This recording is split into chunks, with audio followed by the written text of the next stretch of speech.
But with that being said, what we're going to be talking about, ladies and gentlemen, we're going to be talking about the superpower that you need right now. There are a lot of different superpowers.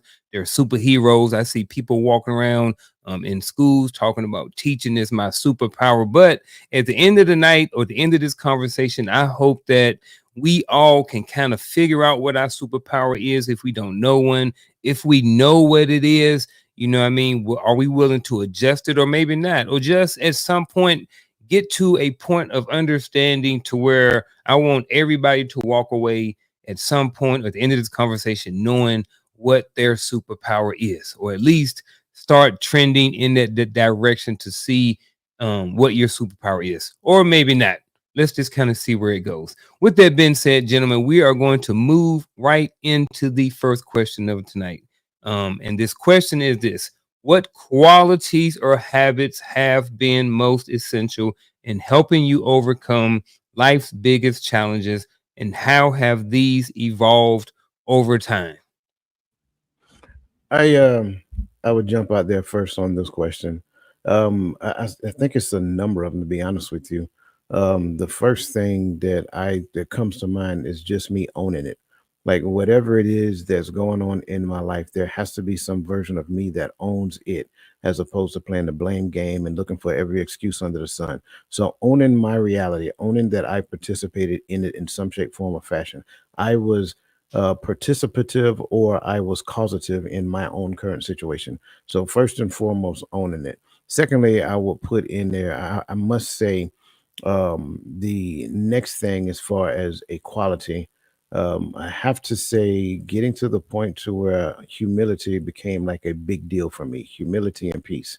Humility and peace literally became like the guiding light for me. And if at any point in time I sense myself getting a little high, then I always try to find a way to bring myself back low.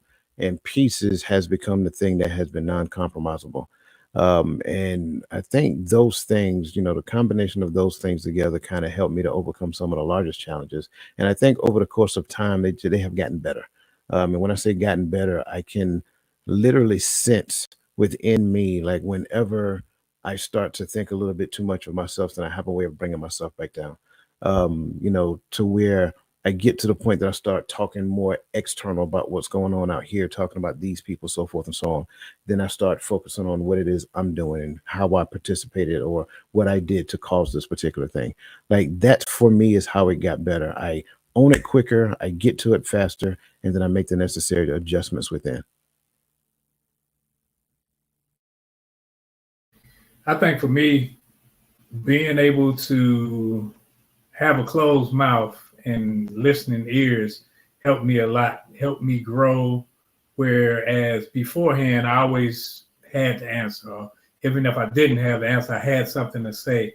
I think learning to listen to what wise counsel and being able to learn from any and everyone helped me tremendously because I think some people think that if a person is not where you think they should be in life, you can't learn from. Whereas I think that you can learn from anyone, even if it's how not to do a thing, you should be able to learn from them. And I think being able to look at and view people in their situations and surroundings allowed me to see that you aren't where you are, but you aren't where you started also. So simply because not being where you're trying to go doesn't mean that you can't show someone else how to, the roadmap to get there if you're striving to gain that sense of direction. Hey, real quick before we move on, I would like to for somebody to give an example of what a big challenge is, because I understand that challenges are subjective, very subjective. And sometimes the hardest thing that you've ever been through is the hardest thing that you've ever been through. So, in your opinion, because I think there may be some generalities, but I want to hear what you guys have to say about something that would be considered a big challenge versus something that is not necessarily a big challenge. Like I say, I understand that it may be a lot of subjectivity here, but I'd like to see what you guys have to say.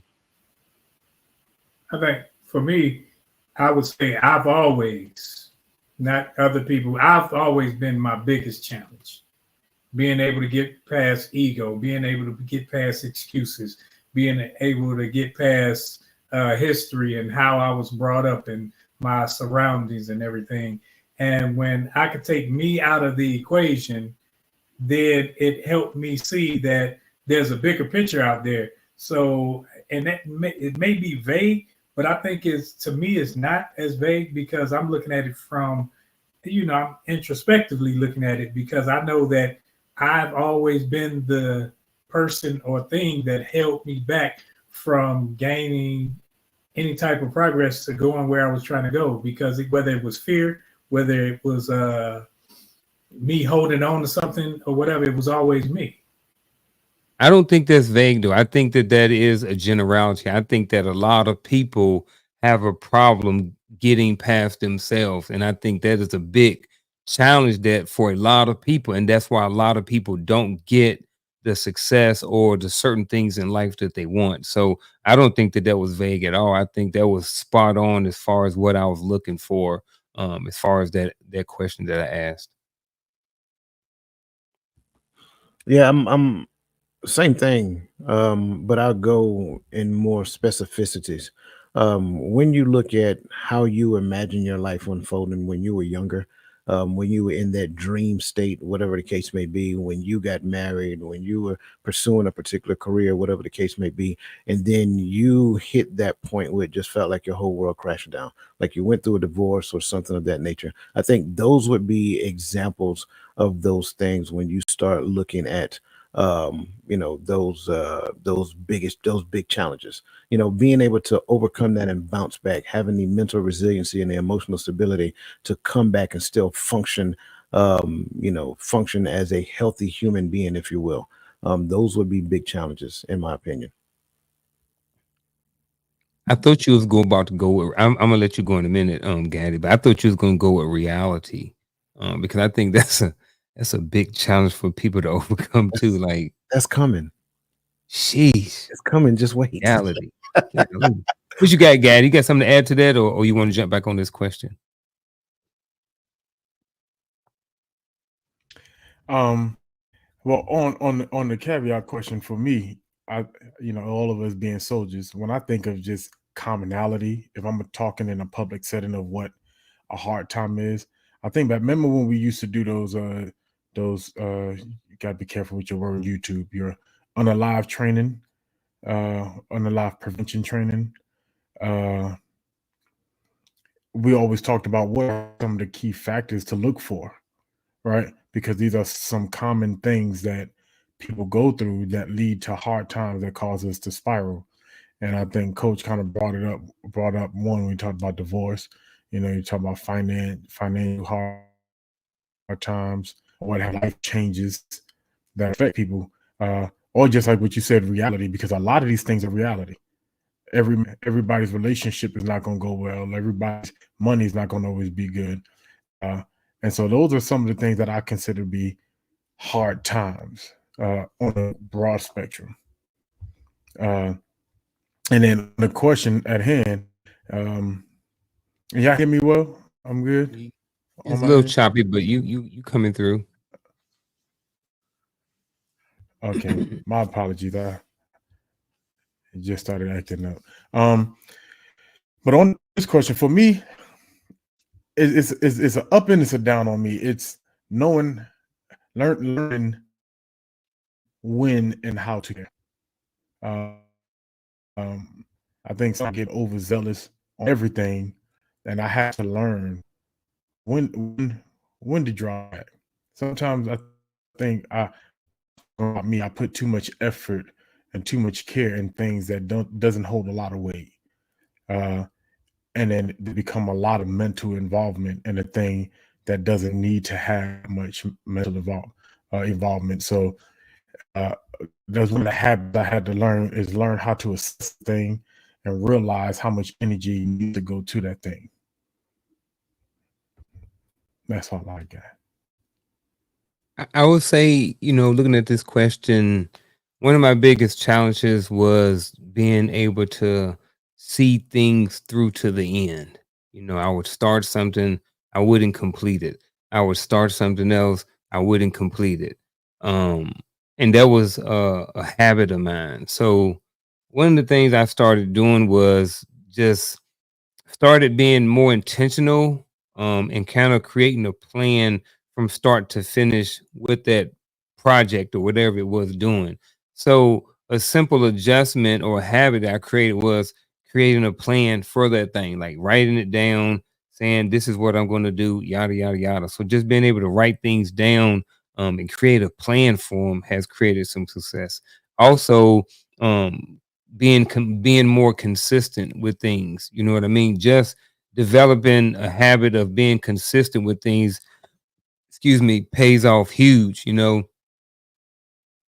whenever anything that anybody on this panel or that is watching this show right now, anything that you have been successful at, you have had to have a certain level of consistency in order to be able to do it. Yes, discipline and other things go along with it, but you had to maintain it over and over and over and over and over again until you were able to get to that goal or conquer whatever it is that you were going through or whatever that challenge or obstacle was. So I want to move on to the next question.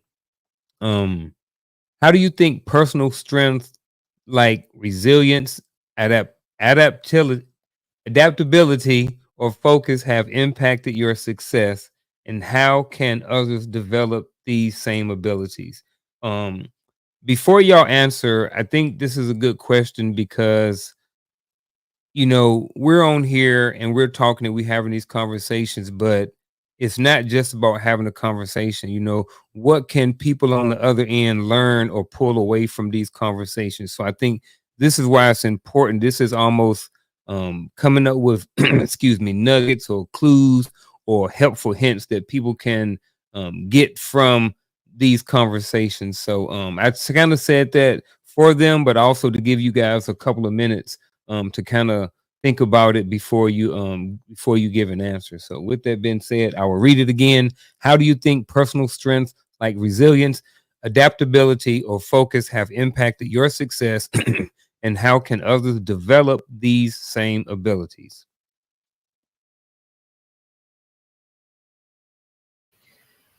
I think these things help me learn not to run from the pain, run from the problems, because early on, instead of going through the trial so that I can learn the lesson and get past it and pass the test, conquer it, whatever, I would run from it. So learning these simple, habits here has been helpful in my growth because I realized like sometimes you mentally tell yourself that whatever the thing is worse than what it really is. And when you do it, it's like, okay, I don't want to go through it, even though I know if I go through it, I can gain something. You talk yourself out of the victory. And these personal strengths here, resilience and everything, that's something that you go through and there's something that's built upon. So when you can build these things and that whole word that told you up in the first place, that adaptability, sometimes you have to adapt to your situation so that you can realize like, man, I can triumph over this thing and not have to be afraid of it. And it helps you tremendously in the long run because now you aren't moving out of a spirit of fear, but you are, even though you may not know how to do or know how to move in certain areas, you tackle the task in spite of that.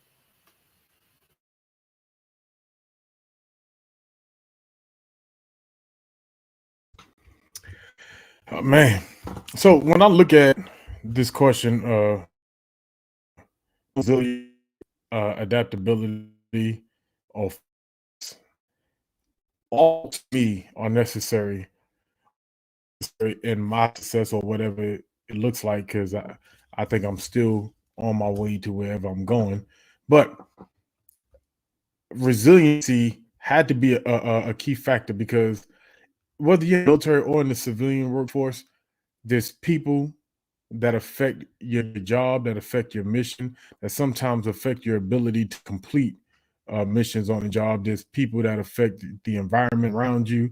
Uh, and we have to learn how to withstand a lot of those things. And and the drive forward, even with if it's something that was out of control that just popped up in the middle of our ability to do a thing.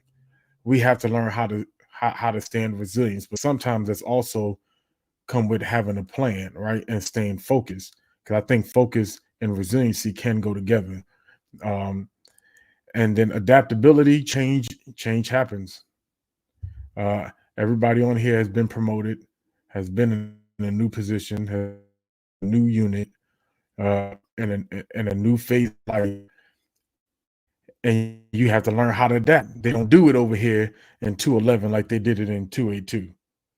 It's two different units. They both FA, but they both different. And so you got they they move different. The culture is different.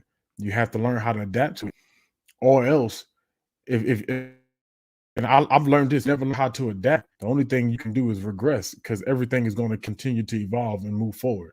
Um, so as I look at these, um, I think all essential to success and to growth.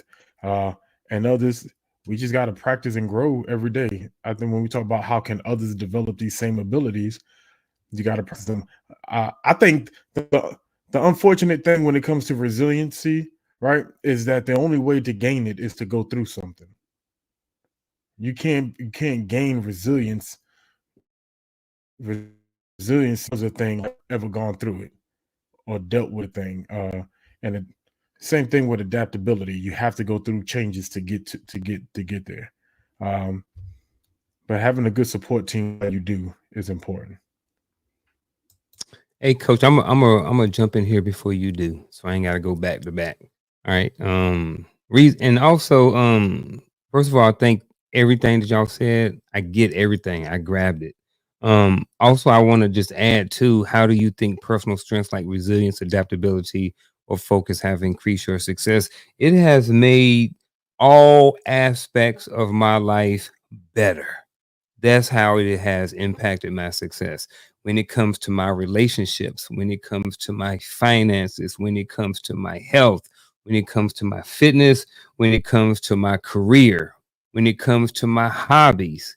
All of these different things have been impacted or have created a certain level of success in my life in all of these different categories. You know, when you're more resilient, it don't just help your relationships, it also helps in other aspects of your life. And even if we want to just stick to relationships, it doesn't just help in relationships with your wife or your husband. It helps in your relationship with your kids, with your siblings, with your co-workers too, and even with that person you call a boss. Yep, even the boss that you don't like. You know what I'm saying? So, and I think that how can others develop these things? Just like Gaddy said, first of all, is you have to go through things. Going through things helps build up a certain level of resilience and adaptability, and it causes you to regroup and then have to focus on another way of getting around or getting through the obstacle that may be in front of you. And also at the same time, where did my other thing go? You have to do hard things. Doing hard things on a regular basis or doing hard things on purpose allows you that ability to go through something hard. So when other hard things come up, you are a lot more able to be able to deal with them and go with them, go through them, and have a little bit more resilience to them. So me and Coach actually just recorded.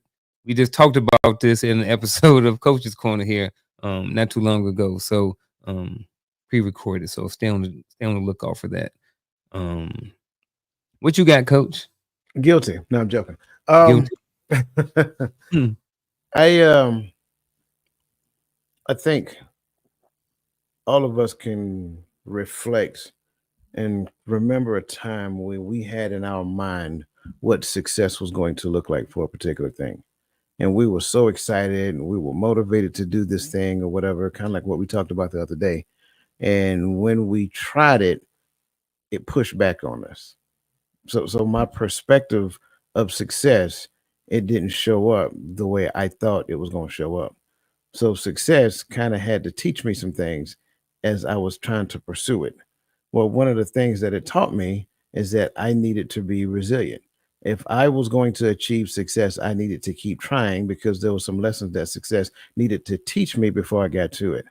Also, having a unfixed mind, right? Because we can have a fixed mindset as it pertains to a thing. I need to do it this particular way, right? So success was telling me that, hey, yeah, I got what you're thinking, but unfortunately, it's not going to work that way. You're going to have to make an adjustment. You're going to have to make a, have to dip to the left. You know what I'm saying? You're going to have to start swaying with the motion in the ocean, right? You're going to have to do all of those things. For those of you who don't know, that's called hydrography. So you're going to have to get with the motion in the ocean in order to ride the waves of the ebbs and flow when it comes down to trying to achieve success. Because if you have a fixed mindset, success will break you in that mindset and help you to realize that you're not going to get it that way. And then focus to me is one of the big ones because unfortunately we live in a world with so many distractions that we have made distractions our comfort zone. So if we don't have seven screens open, and we talked about this before, if we don't have seven screens open on our computer, we don't feel like we're doing enough work. If I'm not multitasking, I don't think I'm being effective in what it is I'm doing. So being uh, the ability to focus on a thing for a particular period of time allows me to come up with the ideas and the exercise critical thinking in the moment so that I am able to work out certain tasks and overcome certain obstacles that present itself in the midst of the pursuit of success. So how does it impact it? Immensely. Resilience, adaptability, and focus is a necessity when it comes down to trying to achieve success. I can't knock it. I cannot knock it. With that being said, gentlemen, what was I going to say? Hey, Ravonna, can you put up that last question for us, please?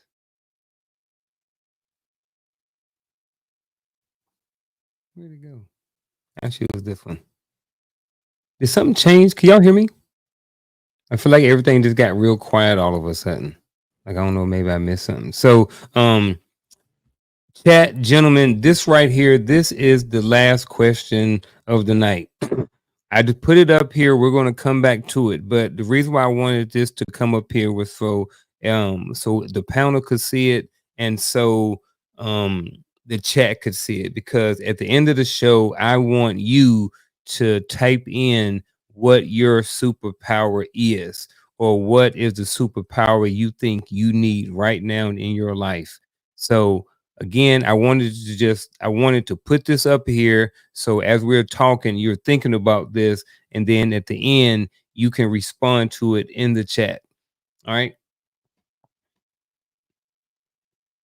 All right. With that being said, the next question is this: what internal shifts or mindset changes have made the greatest difference in your relationships, career, or personal life? And why do you think they were so powerful? Whew.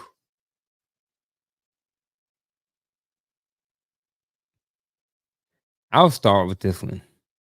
Man, mindset shift was darn, I ain't always right. Man, I don't know if it was my ego or what it was. I used to think that I was always right. I was like, man, how in the world is like how come they do not get it? I'm just like, man, it's plain as mud. How come they don't get it? And I just knew I was right, man. And even to this day, sometimes I don't know if it was ego. I don't know if it was, maybe I really was right. You know what I'm saying? I don't know, but that was, just having an understanding or coming to an understanding, knowing that I wasn't right was a big game changer. It has made a lot of difference in my relationships because I know that I'm not always right.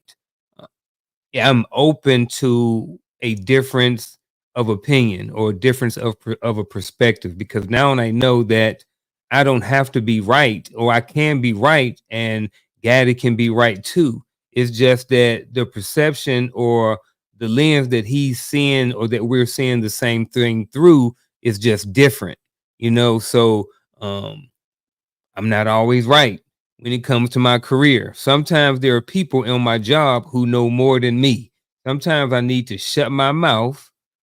I think Roland mentioned that earlier. Sometimes I need to shut my mouth and listen to what somebody has to say, because they may know more than me. I don't know everything. Personal life, I don't know everything. I'm over here telling myself, oh man, you don't have the body you want. Um, you don't look the way you want to, but I am not necessarily always right. I don't know everything. Maybe now I need to go hire a personal trainer, or maybe I need to go hire a personal coach to help me through this thing that I'm going through, or help me get to where I need to be. Right. So just again, knowing that I don't know everything was a huge mindset shift for me, and has created nothing but great differences in the positive manner in my life. And why do I think they're so powerful? Because all of these areas of my life have gotten extremely better in my relationships, my career, and my personal life. All things have gotten better because I had a mindset shift, understanding and knowing the fact that I am not always freaking right. That's it.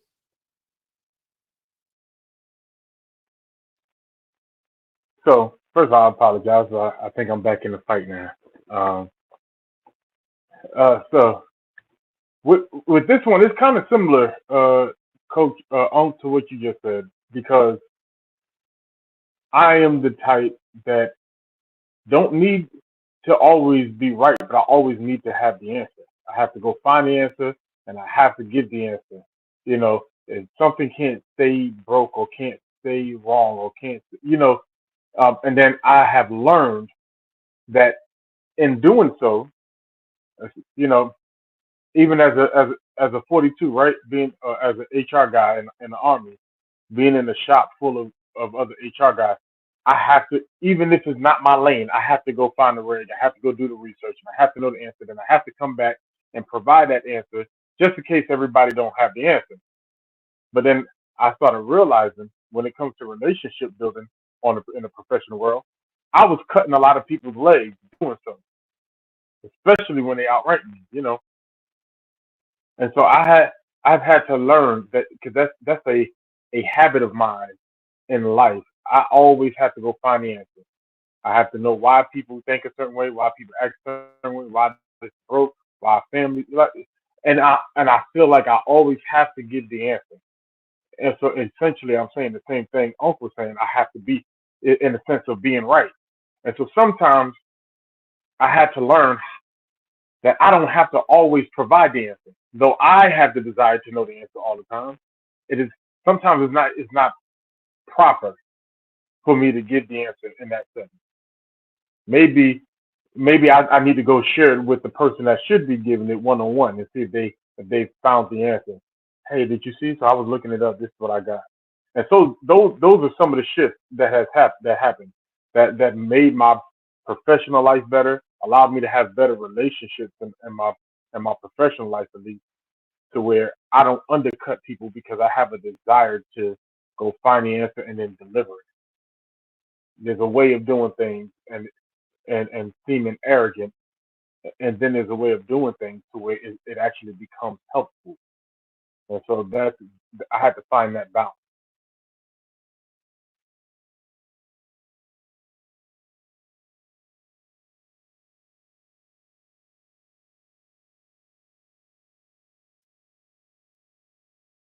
I think Roland frozen. Rolling there, he froze. I think he froze.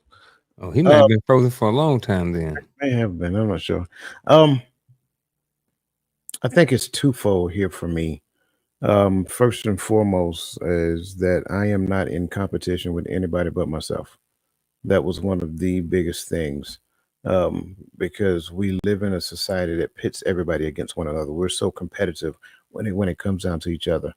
Um, so the comparison trap is real, and so we have to adopt that mentality. Is that I am at that point in my life to where my job is to be better today than what I was yesterday. That's the competitive edge for me. The other side is that I am not who they say I am, and so you can kind of listen and kind of fill in the blanks, right?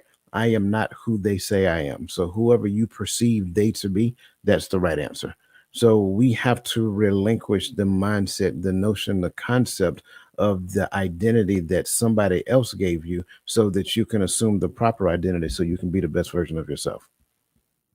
And why do I think it was so powerful? Because I think both of those together helped me to get to that point, to having a renewed identity, an identity that more closely aligns to what the scriptures actually talk about.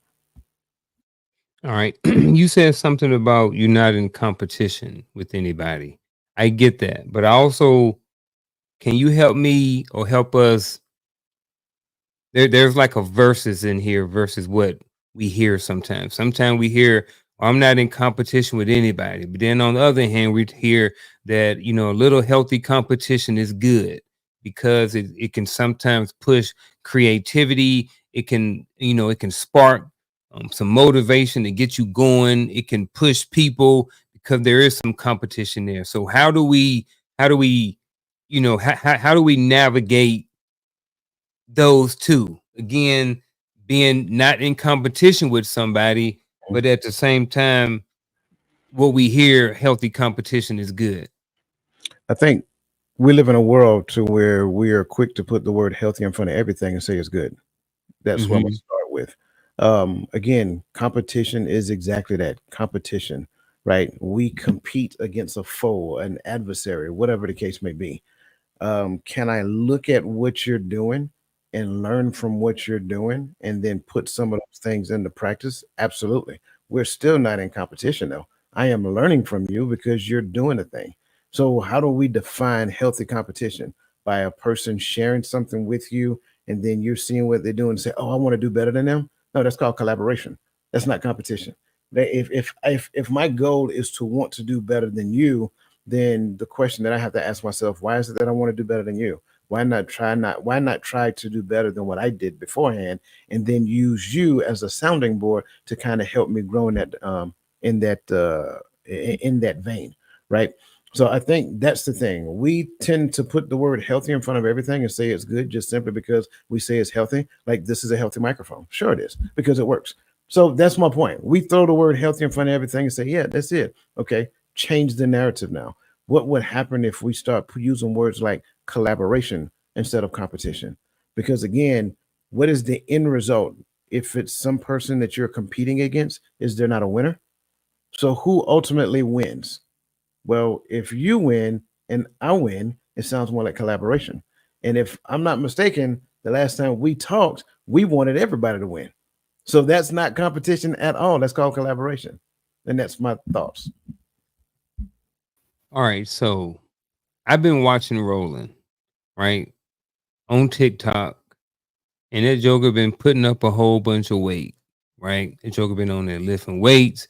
That Joker been squatting all this heavy weight, all this stuff, yada, yada, yada. And I'm like, man, that Joker look nice, man. The body looking good. You know what I mean? His form look good. Everything over there look good.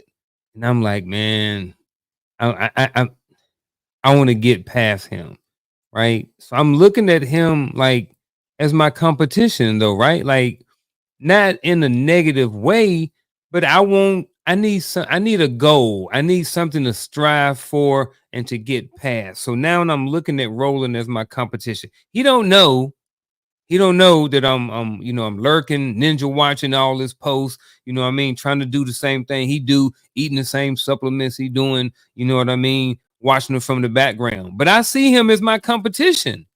You know what I mean? But And that is driving me. I'm starting to see gains in the gym. You Mhm. know what I'm saying? My little pea shooter's starting to get big a little bit, and I'm having some success. So what is wrong with that? Or isn't that healthy competition No, it's called motivation. called motivation? Right. You're using Okay. him as a source of motivation. We don't, Mm-hmm. yeah, and that's the thing that we have to digest. Mm-hmm. You are not my competition. I don't even care. Like case in point, I use the most like worst scenario, not like I'm trying to be like somebody.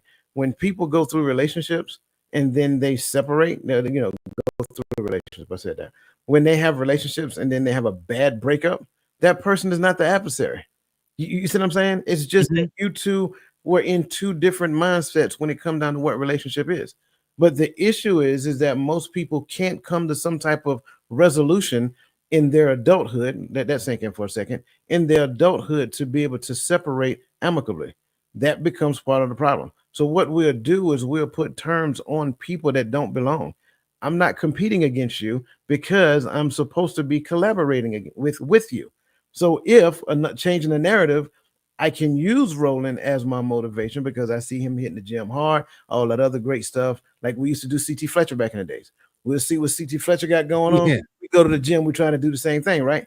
Well, if I knew CT, I'll pick up the phone and say, hey, CT, I need to holler at you, bro. Like, tell me what you did to get to where you are right now. That's called collaboration. But what we do, and I'm just being honest, I'm not saying you, but what we do is we're too fearful to reach out to the other person. And what we want to do is, like you said, we want a ninja watch, hide behind the scene and be like, little creep life, we looking. You know what I'm saying? Like, why? Why not just ask the brother what he got going on and maybe he can give you some pointers and tips and things of that nature? We need to stop that. We're not competing against no person. Stop that. That's bad juju. Yeah. I get it, man.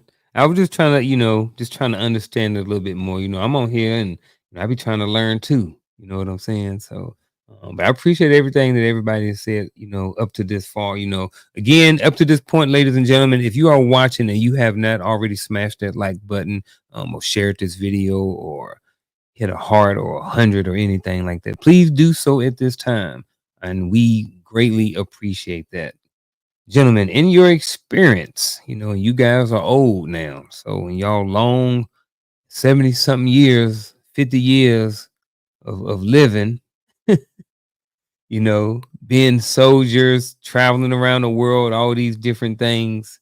Which traits or skills do you believe are often underestimated? Underestimated, right?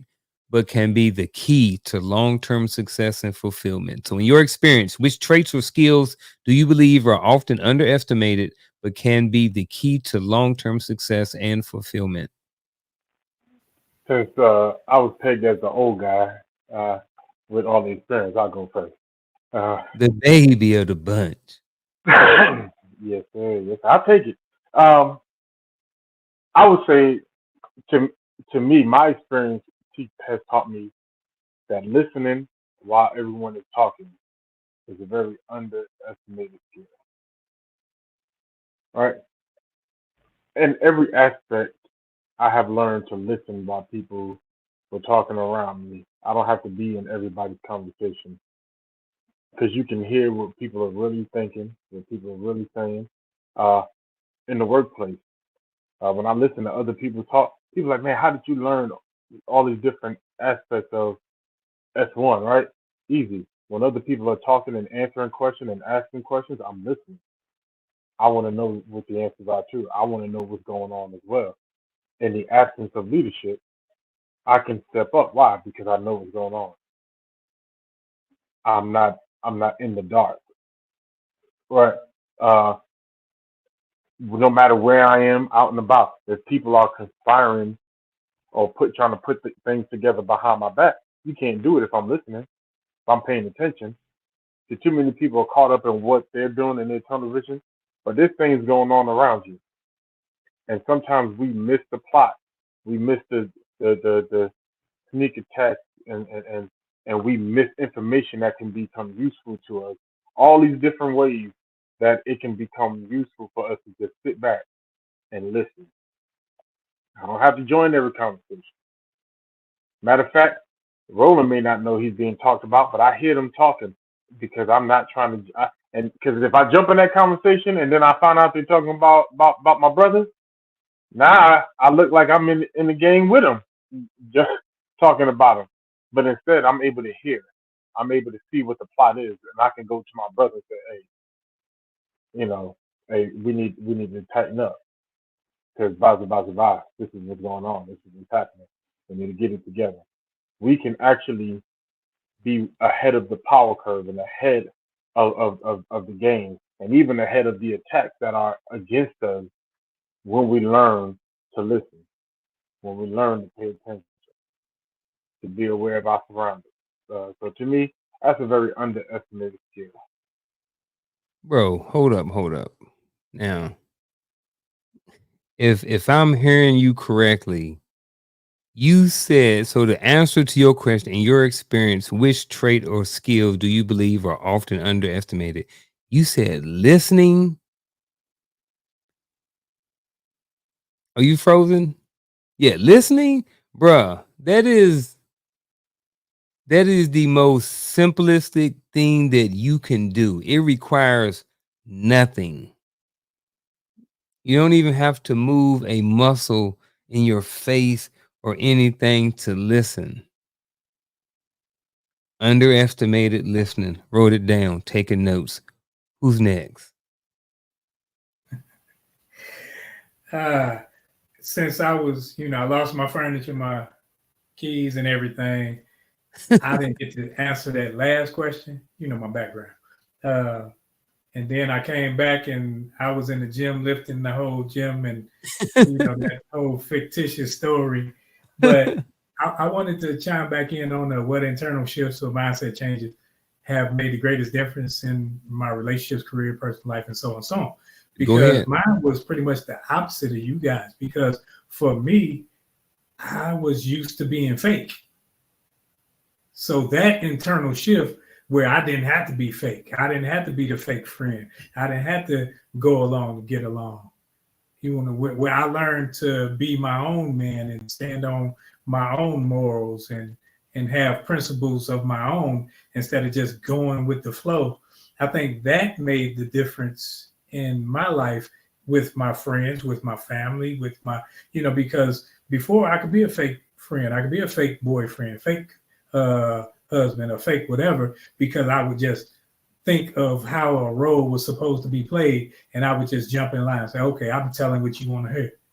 And then when you do stuff like that, you have those pseudo relationships to where there aren't relationships of substance, but they're relationships of convenience.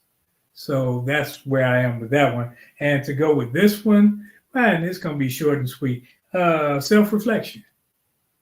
Self-reflection. When I don't care what the situation is, where somebody is, I can look at them whether they're up or they're down. I got to look at me before I look at them and cast any type of judgment. I look and see my motives for how I'm thinking, my motives for how I'm viewing them.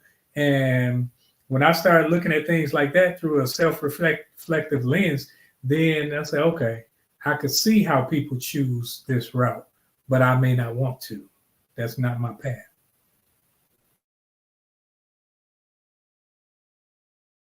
Self-reflection. Okay. Let's see what Coach going to spit out. He ain't got nothing. I I love the listening thing that Gaddy said. I mean that was like literally spot on. Self reflection. That's kind of like my thing. Um, I'm going to go back to what I said previously. I think again, collaboration has to be the thing. Like we struggle in the space of collaboration. I struggled in the space of collaboration because we tend to do one or two things. We think that number one, we might be better or those people are beneath me, or the other side of it is that they won't accept me. So one way or the other, we're projecting our own insecurities on other people, and then we become fearful with trying to connect, collaborate, whatever the case may be. I think, and you guys know this because it sounds familiar. I think a lot of times, especially in the space of just conversation, teaching, whatever the case may be, I think a lot of times there are some people who feel that they're ready to teach when they themselves still need to be taught. And I think because that is a thing, what ends up happening is that their ego gets the best of them and they think they cannot learn anything. I like what Roland said. I can learn from anybody. Absolutely. So when we get that ego out the way and recognize that we're all placed on this earth to work with one another, the question that I had to ask myself is how many connections do you have? How many people are you actually working with? Who are you really helping right now? And I think a lot of times, you know we limit that to just like immediate family members, like the people that live in my house. But if I'm only helping the people that live in my house, then how can I be a functional part of any community? How can I look myself in the mirror and be completely transparent and honest with me, the first person I need to be honest with before I can even consider being honest with somebody else? So collaboration to me is one of those things that we underestimate, and it can definitely be a key to long-term success and fulfillment. Man, you guys are on it.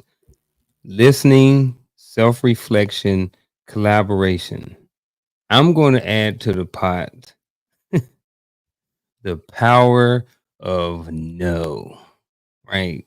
That trait or skill or habit or whatever it is that you want to call it, you know. So for me, that trait or skill that I believe is underestimated is the power of no. I think a lot of people go through life saying yes way too much. I think people say yes way too much when it comes to their time. I don't know why it is. For some reason, everybody thinks that they need to say yes to every single thing. You don't. It is okay. If you say no to somebody else will say yes to them. I remember, I'm gonna get real personal right now. I remember a long, long, long, long, long time ago. I was in Arizona and my dad struggled with substance abuse. And you know how it is. If you don't pay the dope boy, they come get you. Right. So that was the situation during that time. He hadn't paid, and he had called me and he said, "Hey, look, son, I need X amount of money, or I got to deal with these dudes." I had to deal with the reality that if I say yes, I may just be prolonging the situation. If I say no, I may have to deal with the consequences. However, I had to figure out what I was going to do in that time. And I chose to say no. It was a hard decision, but that at that time I thought I did what I was supposed to do. And I still stand by that decision to this day, because I understood that regardless of the situation, that was the situation that he had put his life in. And regardless of our relationship, I was not responsible for the life that he had chose. You know what I'm saying? I was very fortunate to that my dad was able to get out of that situation, to recover, to have a great life for many years after that. We was on very great terms when he passed away. But the power of saying no is not always easy either. Sometimes it's freaking hard, you know. But I will tell you this, it is something that is very, very, very underestimated. And when I learned to really, really say no, it became very powerful in my life. It was like a weight had been lifted off because I didn't have to give in to every single thing that someone wanted me to do. So that's kind of my 2 cents on all of that. I don't even know why I said that story, but it is what it is. Anybody else want to chew on this subject a little bit before we move on? Hey man, no is a complete sentence. Okay, it is. And to Lisa Keys in the chat, yes.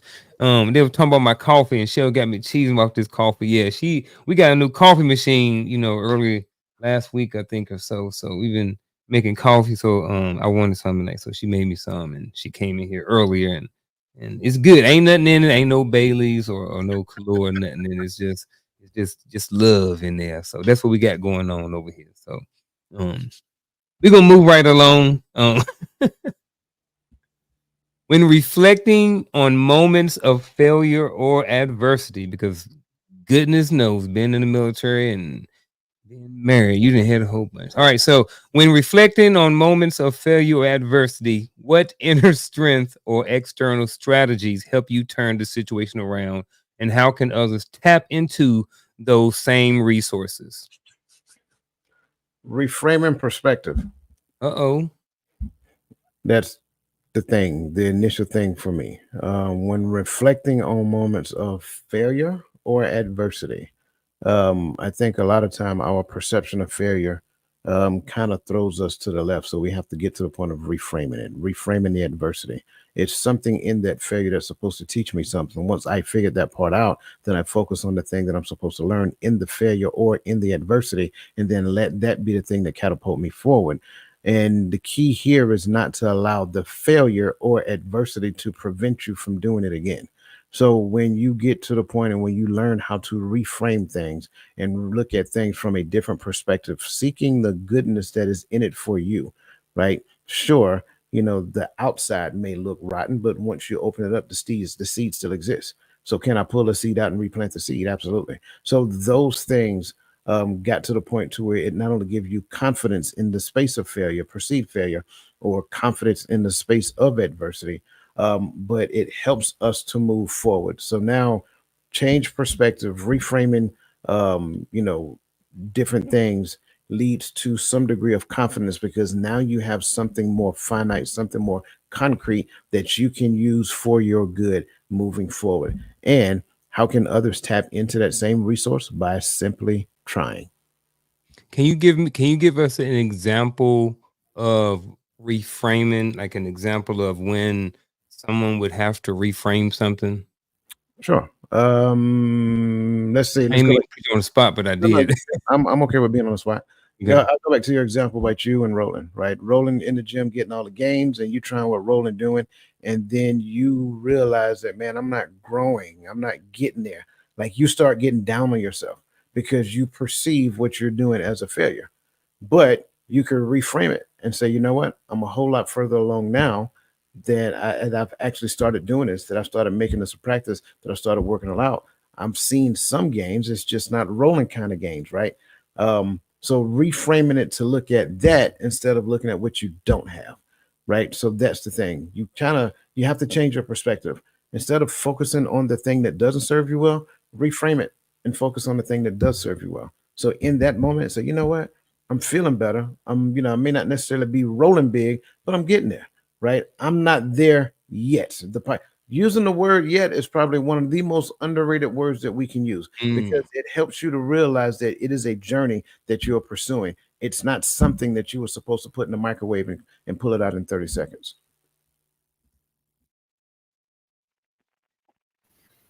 I like. I, Go my ahead. bad, go ahead.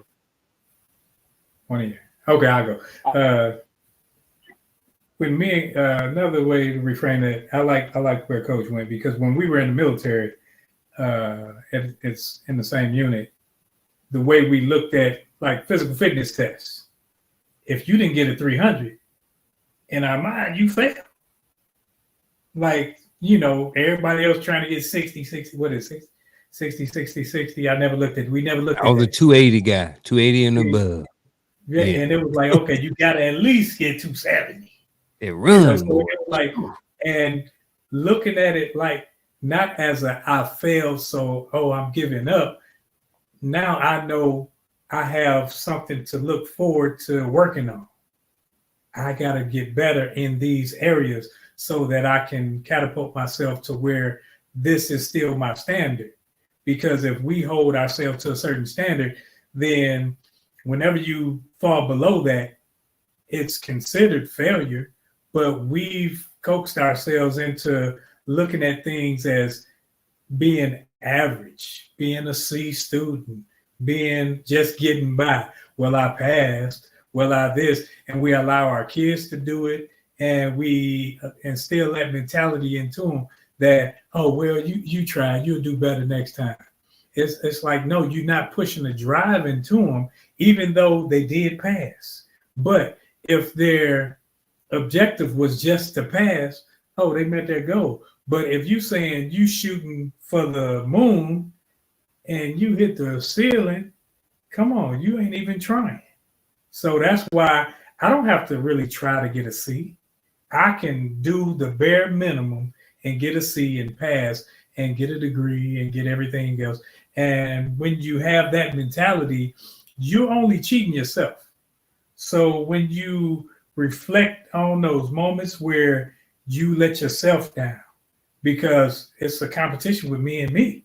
It's not a competition with me and with me and coach. me and Gaddy. It's competition with me and me. So when I let myself down because I didn't uphold the standard, because I was continuing to be a fake friend, a fake partner, or whatever it is, I got to look in the mirror and say, man, how can I change this narrative to myself so that I can be better, so that I can grow, so that I can be the man that I say that I am, but actually become that.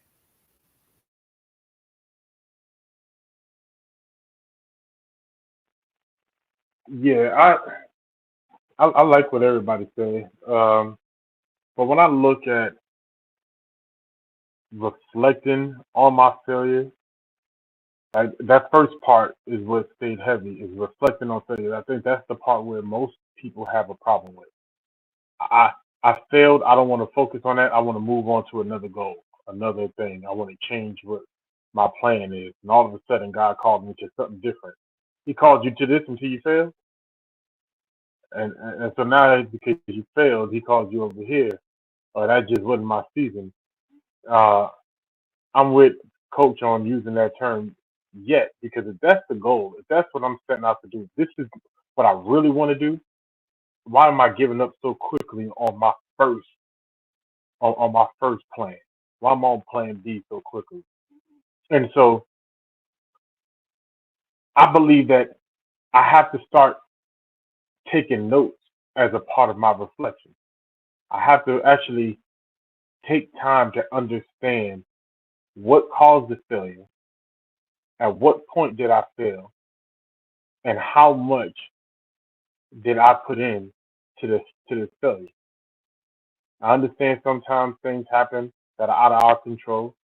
I understand sometimes you know, we expected people to help out that didn't help, or what have you, whatever the goal was, or whatever the failure was. But I have to focus on what I can adjust, what I can do, being better going forward in order to go back into it. Uh, and then it allows me to have a better plan the next go round. Right? Scripture says, "What man buildeth the house and not first sit down and write the cost." Right? What is the cost of this house? What do I have to do to build it? How much brick do I need? How much square footage am I trying to? Are we really digging into the plan, or are we going on surface because we've seen somebody else do it? And so, from our vantage point, this is all it takes. Right? And so I didn't do the proper research. I didn't put the proper effort. I didn't do the proper follow up. Whatever the case may be, what can I affect? And so I look at that as a primary point of reflecting. Now I need to know all avenues of what helped me or what caused me to fail. Right? But I also need to know how they all relate back to me because the only is myself. Did I go out this time? Hmm. Yeah, but you Uh, back. I'm back. I apologize. Um, so what can I change? The only thing I can control is Tawami. So therefore, I need to know how every point of failure can lead back to me. What can I do to affect change, um, or to affect adversity? Right? What inner strength or external strategy help? Right? For me, it was understanding that, reviewing it, leading it back to myself, and now I think what's important too is that many of us are afraid to go take advice from someone and tell someone that we failed. But if I feel that a thing that coach succeeded at or he's successful at right now, maybe I should call him and say, hey, bro, so this is where I'm at. This is where I'm failed. These are some things that I noticed and I jotted down. Uh, does it look good? Because since we're on similar paths, does this plan look good? You got any advice? Blah blah blah blah.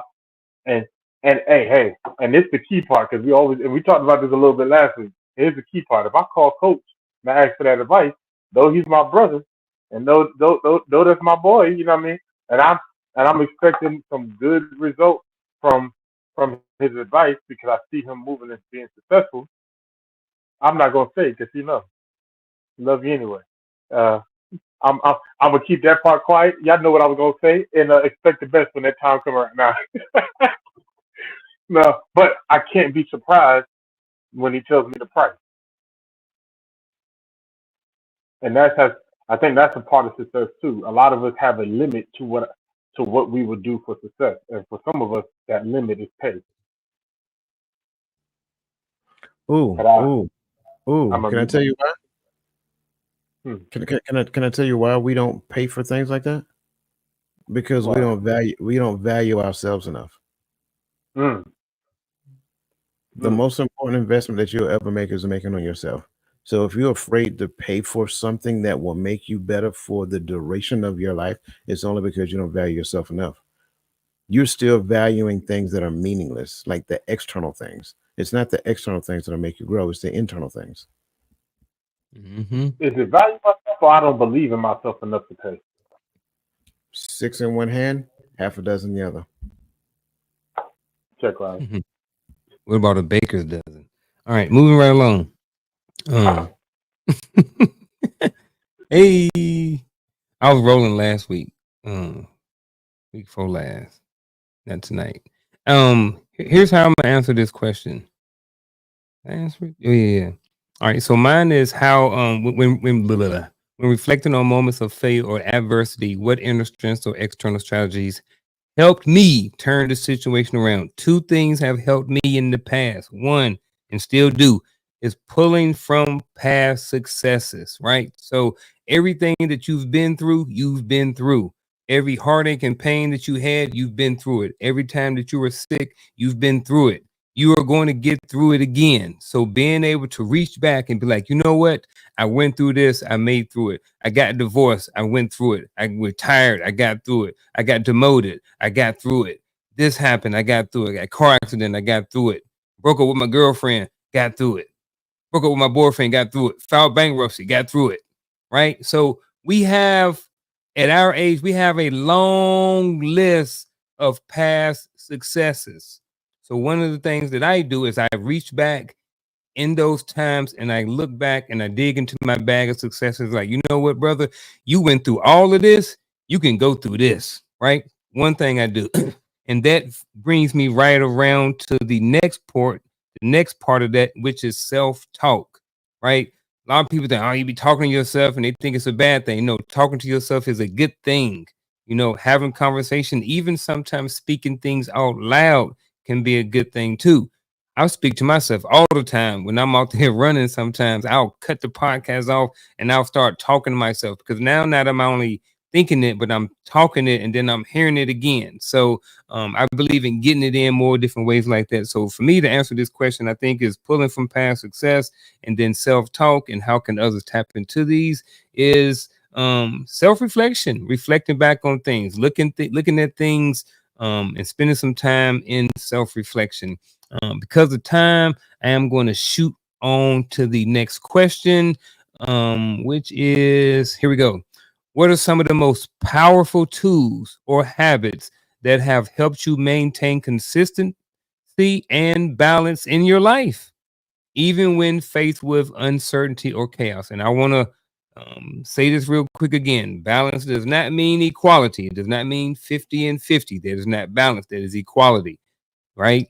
So again, what are some of the most powerful tools or habits that have helped you maintain consistency and balance in your life, even when faced with uncertainty or chaos? And then after this, ladies and gentlemen, this is our last question. After this, we would get to that final question that we talked about earlier in the show, and that is going to be, what is your superpower that you need right now? So that will be after this question. So with that being said, gentlemen, the floor is yours. Speak as you may. I'll jump out there because I went down this path a few seconds ago. One of the most powerful tools or habits that have helped me to maintain consistency and balance in my life is the fact that when I look at my account, I am my biggest investment. I always am doing something to invest in me so that I can be better. then I take some time to myself to ensure that I am digesting and processing the things that I am investing in. So whatever it is I'm investing, whether it's a book, whether it's a course, whether it's a seminar, whether it's a training session, whatever that looks like, I always create some time to reflect on the stuff that I'm learning. So I know my answer is short, sweet, and simple, but I think for me, that's all it is.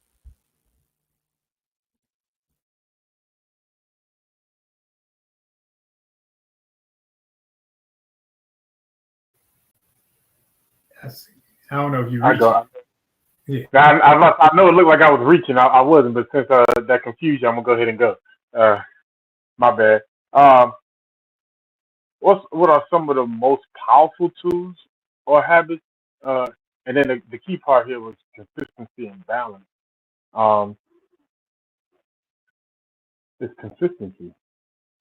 For me, the word is in there because I think consistency is something uh, that I can actually perform. I can stay consistent in my high performance. I can stay consistent in showing up. I can stay consistent in my investments. I can stay consistent in my savings. I can stay consistent uh, being there for my family. I can be consistent in the gym. You know, one of the key ways to me to keep consistency in my life is to not allow myself to become stagnant, to not allow myself to become a procrastinator, not allow myself to become easily distracted. Right. So the consistency part, I think a part of that is me staying consistent, uh, like the consistency coach, you know, running the miles every day till we get to 300 miles. By all means, he got the beard and everything, so he's gonna be looking like the Black Forest Gump in a few miles, But nothing but love. But the balance part in your life, like so for me, the balance part so much plays on the ability to keep people around you, a certain type of people around you. Let me say that, not just people around you, because a lot of times the imbalances in our lives are because we keep bringing people around us that don't fit the mold of what we're about, where we're going, what we're doing. And so I like, and I know balance don't mean equality, but for me, balance means that everything is leveled in my life. I'm not I'm I'm not pulled to the left. I'm not pulled to the right. But balance to me might not be what everyone else means by balance. I want to walk my straight line. I want to walk my tightrope. That's my balance. Or I want to stay on this balance beam. That's balance to me. And I think sometimes we have people in our lives that want us to move this way, want us to operate this way, and we're so much trying to be friends to everyone that are around us that I like them to have balance because our our circle is not balanced. I don't think a balanced circle means I have to have a fool over here, a drunk over here, and the same person over here. I, balance means that we can stand in one spot together and not tilt to the left or to the right. So that's just how I understand. That's how I look at it. At least that's what works for me. So people in my life, or the people I try to keep around me, have me centered, have my focus on. I can call coach, I can call Unc, and I can call Roland. And I think every last one of them are going to try to pull me down the same path when I'm going through situations. And so that's all I got on that. I think the powerful tools and habits for me would be the clock and scissors. The clock because everybody had the same 24 hours in a day. So when I look at the clock, I don't say what I don't have because I already know what I do have. So what I identify is what can I do during these time frames to keep me from moving left or right, to keep me on track. Because I know that if I'm not doing something that I'm supposed to be doing, then I'm moving backwards. So the balance to the negative side is a little heavier. And when you're looking at that time, what am I spending my time doing? Am I spending my time doing something productive? Because that clock lets you know that, because you know if you can get on a like PS5, I can get on PS5 at 1 hour and I think, oh, it's been 15 minutes and it's been 3 hours.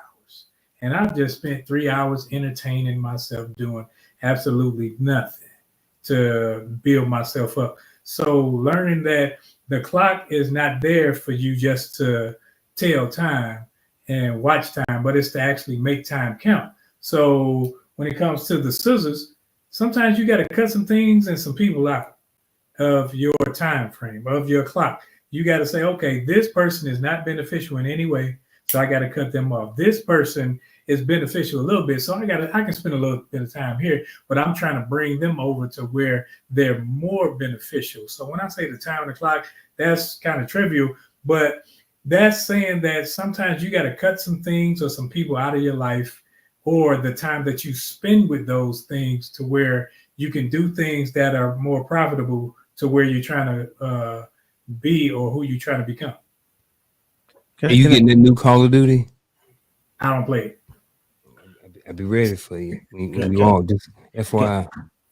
Can I add something here real quick? Yeah, add it. I kind of want to go back and touch on consistency and balance, because I think a lot of times we have the wrong perspective. Continuing to do the same thing over and over and over again is definitely consistency. But if I'm doing the wrong thing over and over and over again, eventually I'm just going to consistently fail. So I think the consistency is not the repetition of behavior. Consistency has to be the repetition of progression. So whatever it is that I'm doing, and Garfield, I'm gonna use you for a second, because again, you're training for a marathon. I ain't never known you to train for a marathon before, but now he's training for a marathon. So he is continuing to up the ante. That's the consistency that we need to pursue, not just doing the thing over and over and over and over and over and over and over and over and over and over again. No, that creates habits. And eventually, if you pay close attention to it, whatever it is you're doing that thing over and over again will create a habit. Now, if you get to the point to where you're changing that habit into a new habit, that's how you form a new habit. But the consistency that we should be seeking to pursue is the consistency with elevating each step, like a stair step, whatever the case may be. Next is balance. I like the fact that you said that balance does not mean equality, right?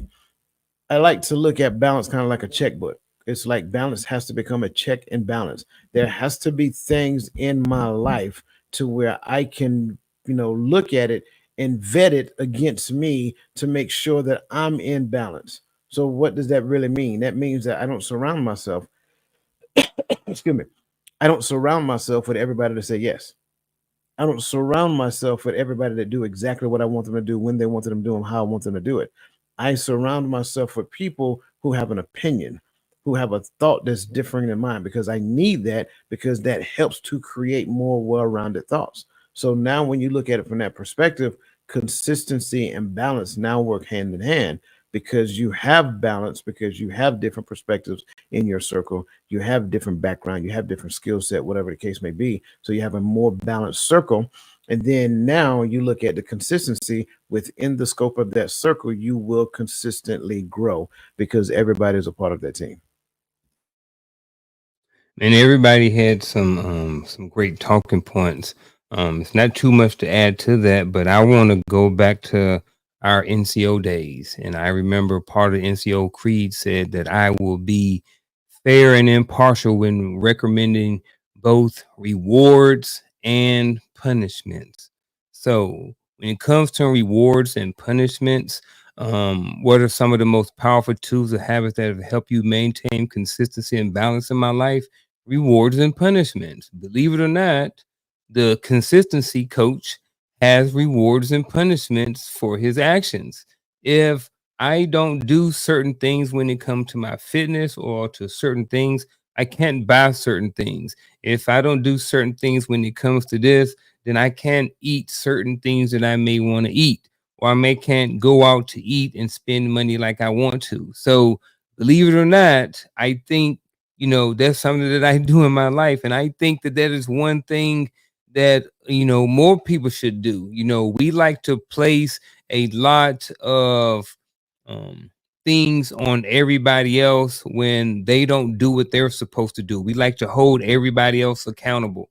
When Roland said he gonna call me back in 15 minutes and he don't call me back, you know what I mean? Now that's you know what I mean? So like just different things like that. So oh man, I lost my train of thought. Where was I at? Oh, rewards and punishments. Let me circle back. Yeah, rewards and punishments. I just think that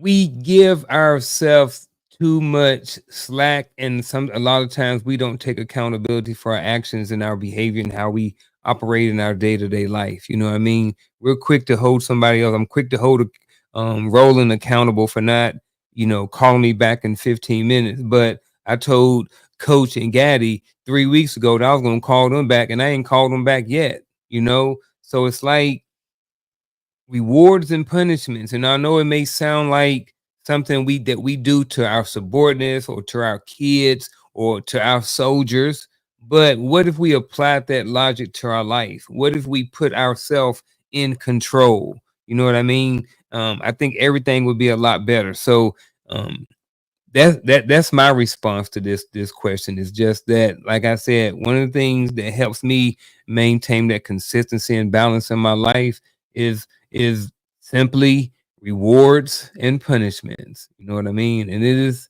when you stick to it and you can hold yourself accountable to those rewards and punishments, it's good, because you're like, yeah, man, I didn't did this, I didn't been good with my finances. So you know what? I get to go out and I get to go buy these J's. You know what I'm saying? Because I was diligent over my other money. So for me, that's kind of sort of my last talking point. Anybody else want to add anything else to this piece of chicken before we move on? Nope.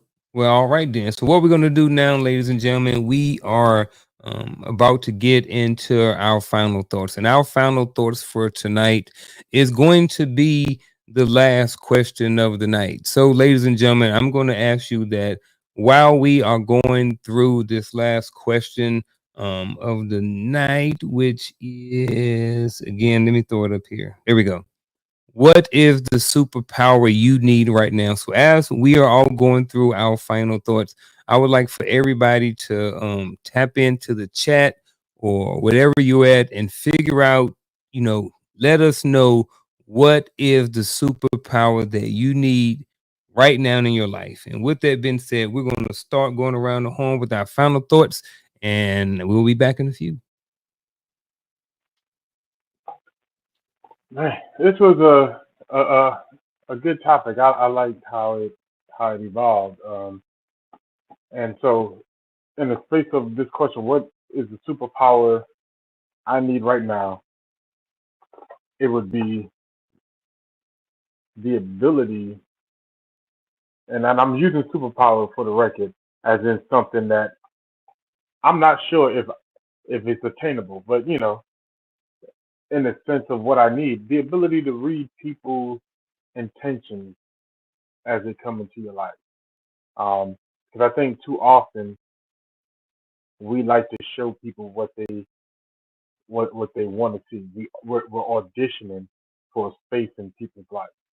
We're auditioning for a friendship. We're auditioning for a relationship. We're auditioning for whatever it is we're trying to be with a business partner.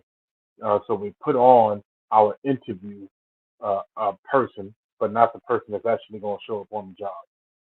And so I'm learning how to watch people's movement when when I meet people, when I talk to new people, watch their interaction skills and how they respond. Because I really don't want anyone in my space that don't have good intentions and that's not willing to walk together.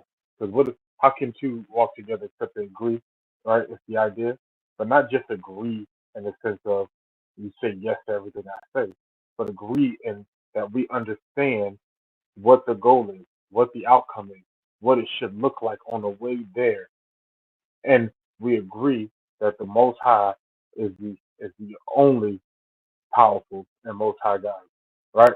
That we understand that He he sent his son. We understand that his name is a strong tower.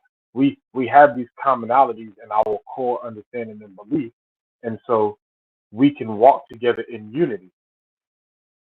But too many people like to put on the representative, and so being able to understand people for who they are and see them at their core by how they do things when they meet people or when they're new to meeting people is a superpower that I wish that I could attain right now. And that's all I got for my fun.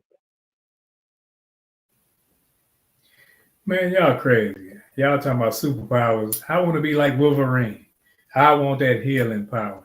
No, but on a serious note, in the same line or the same vein as Wolverine, I want that endurance that when people fail me, when I fail myself, I have the endurance to get back up. I have the endurance to keep going. I have the endurance to stay in the race because that endurance it helps you when you fall short. It helps you because it's like, okay, yes, I got hurt. Because you can expect when you're in any race, when you're in anything, and you allow people to come into your space and you're vulnerable, you can expect for pains to come, but you need that endurance to get beyond that. Just like Wolverine, he get hurt, he bounced back. It's because of his bone structure, but for us, it's because of what we learn and how we study. Because when you study the scriptures and that get inside you, it starts to grow inside you, so that you know that it's not against you that this thing happened, but it's towards him. So you can't take it personal. And that being that endurance helps you stay true to the task, because I know that I'm doing everything just like Unc. He know that when he's running 2 miles, when he's running 10 miles, that pain that he's established will happen. It's going to come anyway, but it's for him to get to the said end. He got to make that 26 miles, and he know that it has a purpose in his life. So the pain he know will come, but he has to have that endurance so that he can withstand it. So he's eating bananas, building up potassium and all these other things. He's stretching more. He's doing all these things, knowing the pain is coming, so that he can first be obedient to the task and the taskmaster. So for me, I want to be like Wolverine. I want to have that endurance to where when something happens that discourages, when pains come that hurt, I can continue to bypass all of that and focus on the end goal that I'm striving for.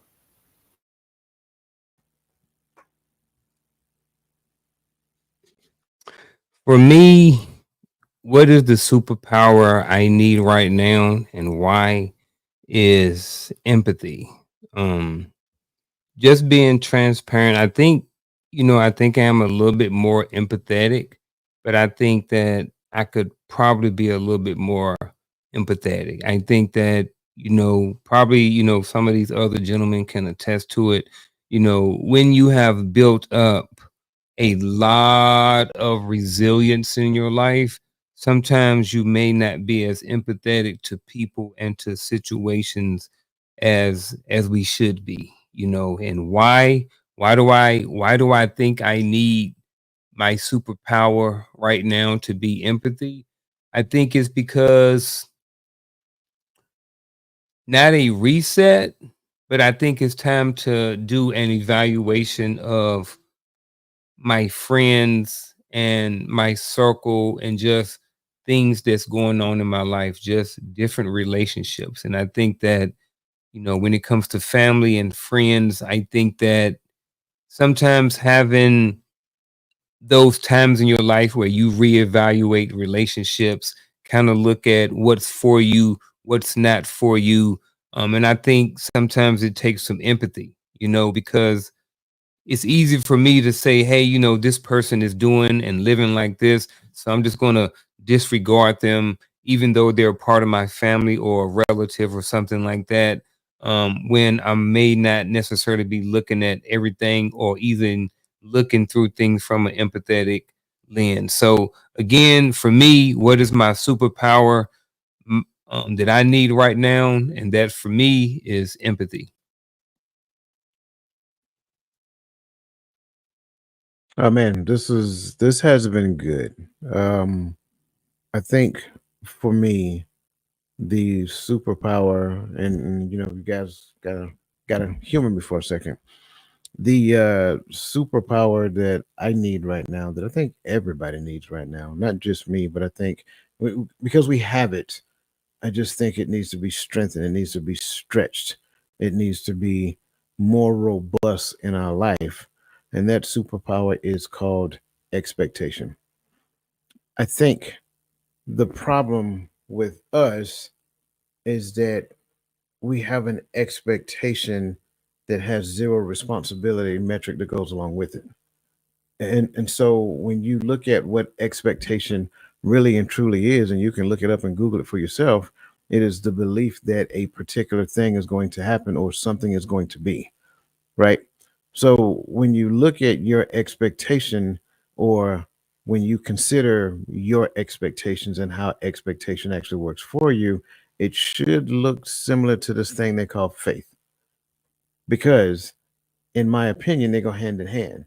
And I think it's a superpower that everybody already has.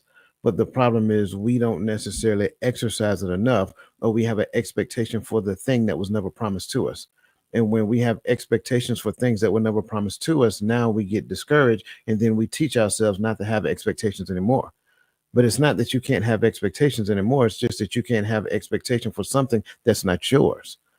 So we expect things to happen that doesn't line up with what his will is. We expect things to happen that doesn't line up with what is good and what is righteous and all those other great stuff. We expect things to happen. We expect, and I'm just going to go out on a limb, and I know I don't do this normally. We expect the government to come and save us. But again, we expect the wrong things. But what if our expectations was pointed at his promises? And the conduit of faith for us is the expectation of the outcome that he promised us. What if we exercise that faith to such a degree that we expected his word to be real in our life, and then our behavior moving forward was based upon the thing that we expected, which totally lines up with what he actually said? That is the superpower that I believe that everybody, to include myself, can improve on right now.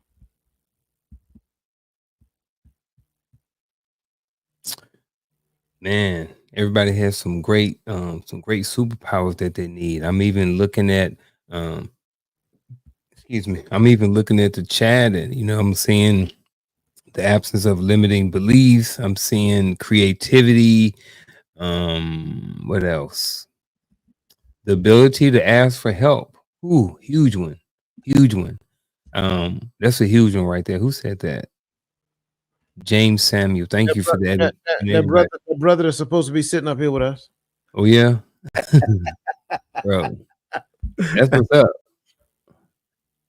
The ability to ask for help. That can probably be for a lot of people. You know what I mean? A lot of people tend to hold things in, not ask for help. Man, I think I would be lying. I don't think I would be correct if I say that at least all of us up here on this panel have at some point in time not asked for help when we needed to. So um but with that being said, man, I want to thank y'all tonight for, being here. Every single word that you guys said, I was on it. You know what I mean? I got to learn something tonight again.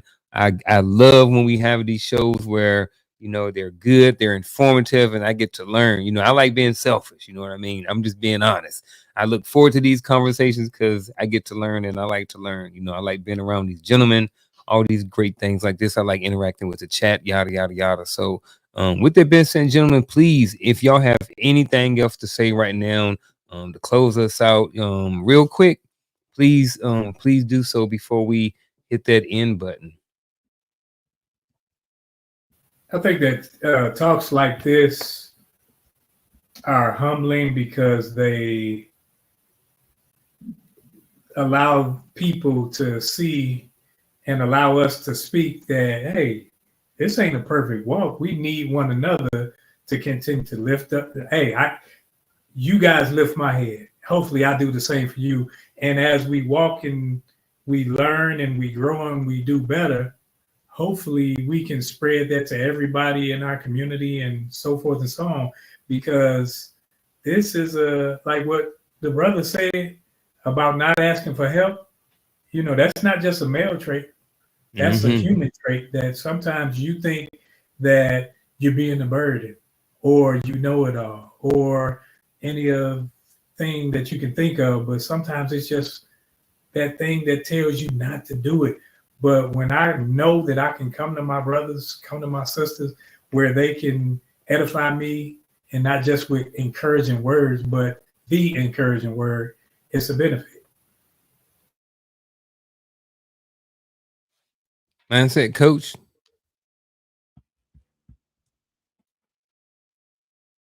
I just want to appreciate everybody, man. That's it. And it may sound small, but to me, it's not. Like I appreciate all of you guys. I appreciate everybody in the chat. Crystal's working hard. I appreciate the fact that she is doing all of that and keeping everybody informed on what we got going on as a community. I appreciate everybody who is helping. You're helping me out tremendously. I don't think you realize how much you are. I appreciate that. Like I'm just like literally full of appreciation. So I just want to say thank you to every last one of you, even if you're showing up to support. Like I appreciate you for being here. For those people who've had family that has been affected by Helene, has been affected by, you know, Milton. And I'm sorry, I had the R. Kelly thing going in the back of my head. Like Milton, hurry up and get your keys and crank your car up. You guys know the song. Stop playing. So Hurricane Helene, Hurricane Milton, man, listen, if you guys got family members out there, my heart goes out. Please make sure that you call and check on them. If you know somebody who has family members, make sure that they're doing good. Like a lot of people, I'm just being completely transparent. I witnessed a grown man break down and cry because he had so much stress on his shoulder. People are not okay. Just check on them. I'm just being transparent. Yeah, and lucky for some of them, they got about $750 coming in. No shade. Moving along. With that being said, ladies and gentlemen, we appreciate you being here tonight. See you again. The next show that you guys are going to have will be when? Saturday, Sunday, or Tuesday? Nope. Sunday. Sunday. All right. Yeah, no. There's a webinar tomorrow, but I'm gonna cancel it and I'm gonna postpone it. And so for all of you who's registered, don't worry about it. You will be registered for it next month. I'm gonna postpone it and push it out to next month. That way, I give other people the opportunity to register. So we're still gonna have our diamond meeting tomorrow. That's gonna be at 9:30. So I'll post the link on the website shortly after this.